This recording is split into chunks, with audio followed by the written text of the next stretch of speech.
नमस्कार, आप देख रहे हैं लोक समाचार और मैं हूं मोहम्मद अकरम हाशमी। आपका बहुत बहुत स्वागत करता हूं। और इस वक्त आज हमारे बीच में उपस्थित हैं रितेश रजवाड़ा जी, जिन्होंने अपने लाइफ में अभी तक बहुत ही कम उम्र में बहुत आगे की उपलब्धि हासिल करने के वक्त में पहुंच चुके हैं।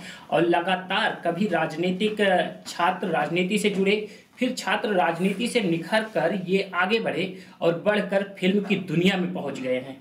फिल्म की दुनिया में इनकी एक ऐसी फिल्म में इनका नाम जुड़ गया है, जो फिल्म हमें लगता है कि दुनिया में सबसे ज़्यादा इनकम वाली फिल्म होगी सर। हाँ, तो वो फिल्म आप समझ गए होंगे कि कौन सी फिल्म है। बाहुबली 1 आ चुकी है, 2 आ चुकी है और 3 आने वाली है। ये लगभग कब तक आएगी sir? Baahubali before the beginning इसका नाम है। और ये मुझे लगता है इस साल के आखिर तक, क्योंकि ये शूट पे है अभी और अप्रैल तक शूट करेंगे हम लोग जी। फिर और बहुत तमाम टेक्निकलिटीज़ होती हैं, तो वो आएगी सितंबर अक्टूबर तक आई थिंक। तो बाहुबली 3 सितंबर अक्टूबर तक आएगी। लेकिन सर, आपका बाहुबली 3 में क्या भूमिका है? मुझे संवाद निर्देशन करना है। और अकरम, अभी आप परिचय कराते वक्त कहे कि बहुत कम उम्र में, मुझे लगता है ये हिंदुस्तान है जहाँ पर 23 साल का नौजवान पूरी दुनिया को दर्शन सिखा के फांसी पे चढ़ जाता है। एक 30-32 साल के बाबा निकलते हैं, पूरी दुनिया को अध्यात्म सिखा देते हैं स्वामी विवेकानंद के रूप में। तो ये उम्र कम नहीं है, बहुत ज़्यादा है, बहुत ज़्यादा देर में शुरुआत हुई है। लेकिन शायद अभी मूल्यांकन ना करें, काम जब पर्दे पर फिल्म आए आप देखें तब सराहें ज़्यादा अच्छा लगेगा। लेकिन ये आप एक ऐसे गांव से निकल कर गए हैं सर कि बहुत छोटे, अगर वहाँ की भाषा में बोले तो ठेठ गांव। हाँ, ठेठ गांव से निकल कर गए हैं। देखिए, उस ठेठ गांव से पहला व्यक्ति नहीं हूँ जी जी। उस ठेठ गांव से मजरू साहब निकले हैं, उस ठेठ गांव से अजमल साहब निकले हैं, उस ठेठ गांव से मनोज मुंतशिर निकले हैं जी। और अगर मैं पूरे अवध की बात करूं तो उसी ठेठ गांव से जावेद साहब गए हैं, जानिसार अख्तर गए हैं, उसी ठेठ गांव से अमिताभ बच्चन गए हैं। वो गांव बड़ा प्रभावशाली है। देखिए, तुलसीदास जी ने रामचरितमानस लिखी अवधि में, पूरी दुनिया में आज गाई जाती है, और उसी बनारस से सिर्फ अवधि में लिखने के लिए उन्हें भगाया गया था। और आज उसी बनारस के कोतवाल महाराज शिव जी भगवान का श्रृंगार नमामि शमीशान निर्वाण रूपम विभुम व्यापकम ब्रह्मवेद स्वरूपम पढ़ के किया जाता है जी जी। तो ये अवधि भाषा का कमाल है। ये अवधि जो भी बोलेगा वो कमाल करेगा, मुझ में कुछ अलग बात नहीं है। लेकिन आपका लैंग्वेज सर अवधि से कुछ मिल नहीं रहा है। नहीं, ऐसा ये आप कह सकते हैं। ये हो सकता है भाषाई प्रभाव मुझ पर भी हावी हो रहा हो, लेकिन मैं कोशिश करूंगा कि ना हो। जी जी। हम कोशिश करब कि हमेशा अवधि में बात करें पड़े, और सबसे निवेदन करब बात करेंगे। देखिए, अवधि के साथ दिक्कत ये है कि हर व्यक्ति अपनी भाषा में बात करने में बड़ा फख्र महसूस करता है। तेलुगु वाला बात करता है, गुजराती बात करता है अपनी में, हम अवधि में बात नहीं कर पाते। हमारी अवधि भोजपुरी और खड़ी बोली के बीच पिस रही है। तो इस बात का ख्याल रखना है हमें बात करना है। अवधि को और आगे ले जाने के लिए हमें उसे संवाद में लाना पड़ेगा। जी जी जी। और जो बचा इंटरव्यू है वो अवधि में हो जाए सर आपका? बिल्कुल कह लें, अवधि में करें, अच्छा लगे, एकदम अच्छा लगे, बिल्कुल अच्छा। चलिए ठीक है। तो फिर सर ये बताइए, जब आप छात्र राजनीति कर रहे थे उस वक्त छात्र राजनीति में आप किस कॉलेज से जुड़ कर किए? हम राणा प्रताप, एक कॉलेज है सुल्तानपुर में, बड़ा प्रतिष्ठित कॉलेज में, वहाँ पढ़ता था। और मेरे जीवन की एक घटना थी। मैं बीएससी फर्स्ट ईयर में था, सर्दी का दिन था उन दिनों, और नए नए इश्क में भी था मैं। तो वो एक हमारे यहाँ वॉचमैन थे, सिख थे वो। और जब हिंदुस्तान पाकिस्तान का बंटवारा हुआ था तो भाग कर आ गए थे हिंदुस्तान, और राणा प्रताप पे होकर रह गए। कभी शादी नहीं की, जिंदगी भर वहीं नौकरी की। और एक दिन मैंने देखा कि उन्होंने सेकेंड हैंड जूते खरीद रहे थे।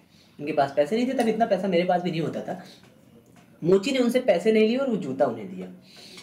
फिर मुझे बड़ा मन थोड़ा सेंसिटिव था, लेखक थे तो द्रवित होता था। पर 26 जनवरी आनी थी, मंच पे सभी लोग बोल रहे थे। मैं साइंस फैकल्टी का विद्यार्थी था, इसलिए मेरा नंबर बाद में आना था, क्योंकि माना जाता था कि साइंस वालों को लिखने पढ़ने से तो आता नहीं है। जब मैंने अपनी कविता पढ़ी, मैंने बात की, तो मैं लौट रहा था, उसी वक्त मुझे वो नज़र आए कहीं कोने में बैठे।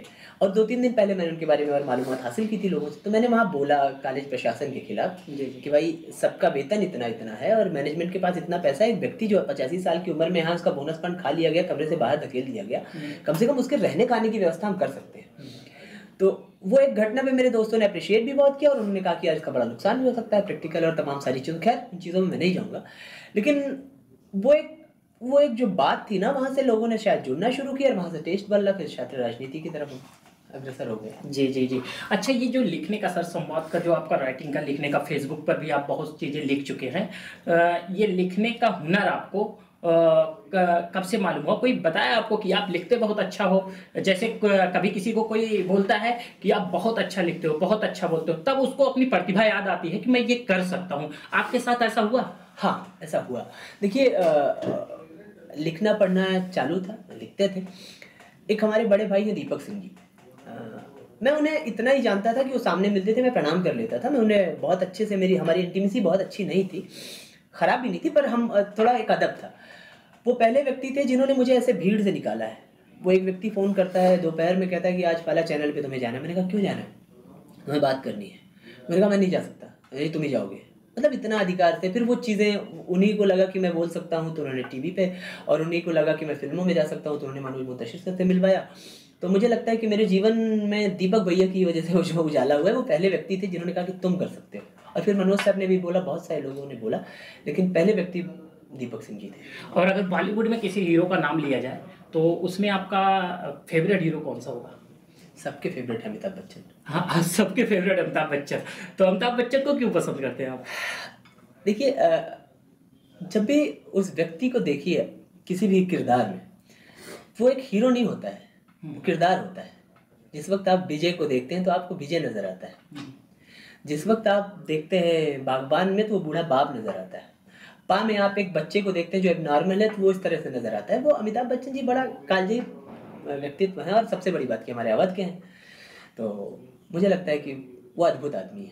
और सर आपने एक शब्द बोला इश्क, बीच में बोला इश्क, लेकिन वो इश्क कहीं और मिल रहा था। लेकिन हम ये इश्क जो बात करने जा रहे हैं ये कहीं और इश्क जोड़ रहे हैं। नहीं, मतलब मैं सवाल आपका समझा नहीं। इश्क, मेरा कहने का मतलब यह है सर कि इश्क शब्द जो है वो जिस उम्र में आपने इश्क की बात की कि जब मैं कॉलेज के दौर में था तो इश्क सवार था, तो वो कौन सा इश्क था? देखिए ये ऐसा है, दो चीज़ें हैं। जिस मोहब्बत को आप समझ रहे हैं वो वही मोहब्बत थी। मैं एक घटना भी आपको बताऊंगा। जी। इश्क सिर्फ दो लोगों को नहीं हो सकता है, या तो वो मानसिक बीमार हो या शारीरिक, और मैं दोनों नहीं था। तो मैं जवान हो रहा था, मुझे मोहब्बत हुई, और वो मोहब्बत बहुत अच्छी हुई, बहुत प्योर हुई। रही बात, मैं एक घटना आपको बताता हूँ। भगत सिंह, आपके पास टाइम तो है ना? जी जी जी। भगत सिंह 23 वर्ष की उम्र में थे, और अक्सर चंद्रशेखर आज़ाद जी बड़े स्ट्रिक्ट थे, वही ग्रुप लीडर थे। तो एक पोस्टर राजगुरु ने ला के टांग दिया पार्टी के कार्यालय में, लड़की का। वो आए, नाराज हो गए, उन्होंने फाड़ दिया। तो उन्होंने कहा आप सब खूबसूरत, हर खूबसूरत चीज़ आप फाड़ देंगे? तो उन्होंने कहा हाँ फाड़ दूंगा, क्रांति ऐसे थोड़ी आती है, ऐसे क्रांति लाओगे? तो उन्होंने एक बात की, उन्होंने कहा कि यार भगत को तो कोई नहीं रोकता है, भगत क्यों करते हैं? वो कॉलेज में लड़कियां उनके पीछे पड़ी रहती हैं, उनको निकालना मुश्किल होता है। 5 फीट 9 इंच का नौजवान, बेहद खूबसूरत, बहुत अच्छा बोलने वाला। तो भगत सिंह से पूछा उन्होंने कि तुम क्यों करते हो यार ये सब, क्या तरीका ये? उन्होंने कहा कि देखो, मोहब्बत आदमी को ईमानदार बनाता है।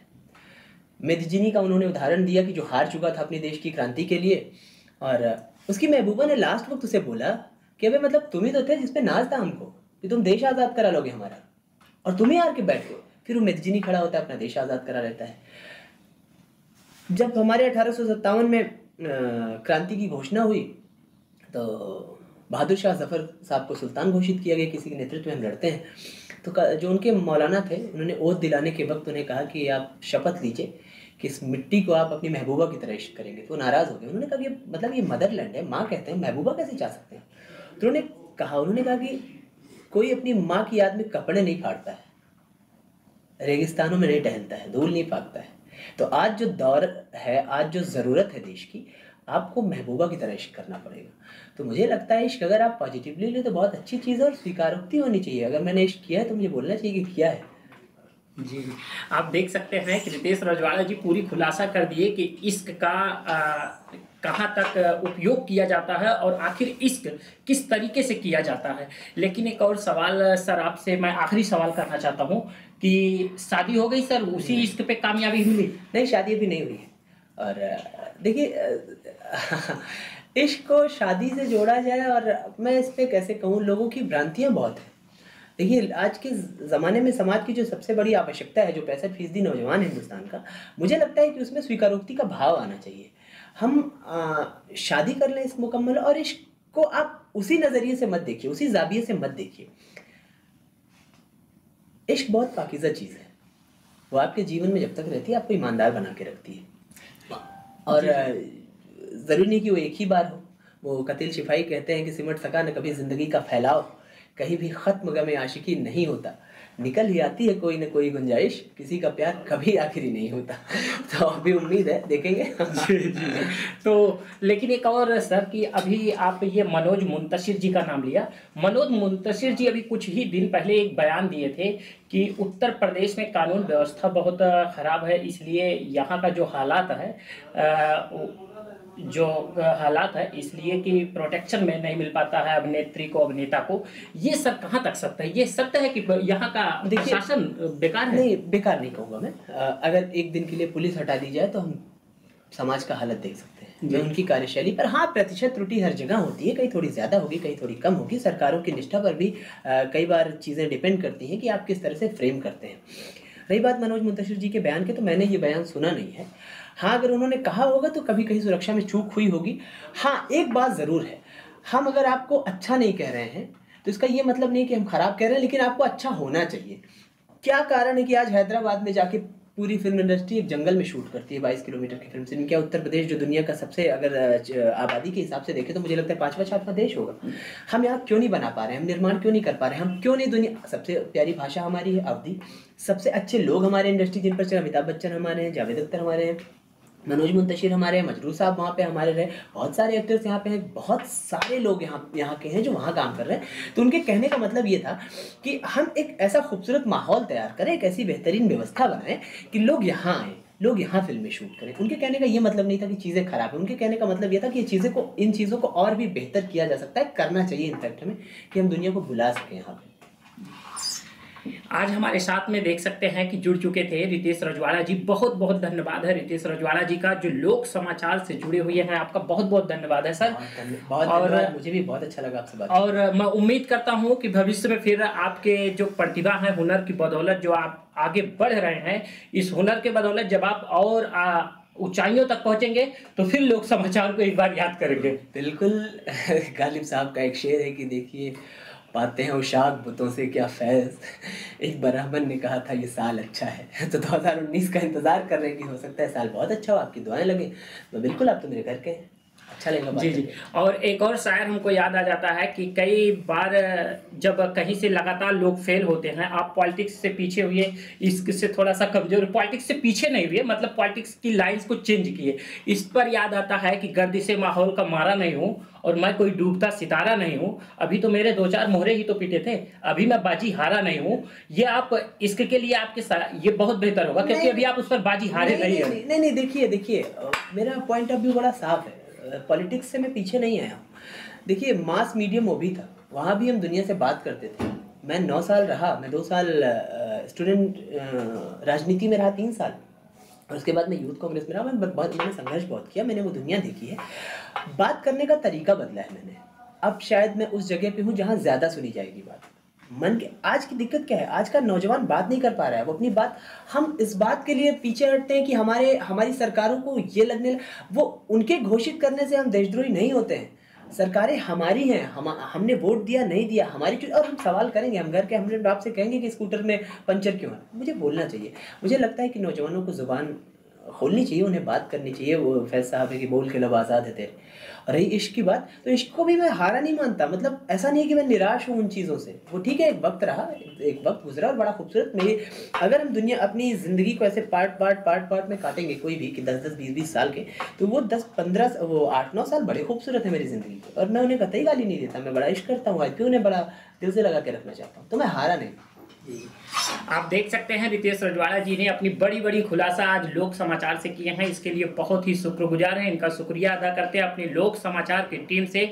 लगातार आप बने रहिए लोक समाचार से। नमस्कार। सब्सक्राइब करिए हमारा चैनल लोक समाचार और बेल आइकन दबाना ना भूलें, ताकि लेटेस्ट वीडियो सबसे पहले आप तक पहुंचे।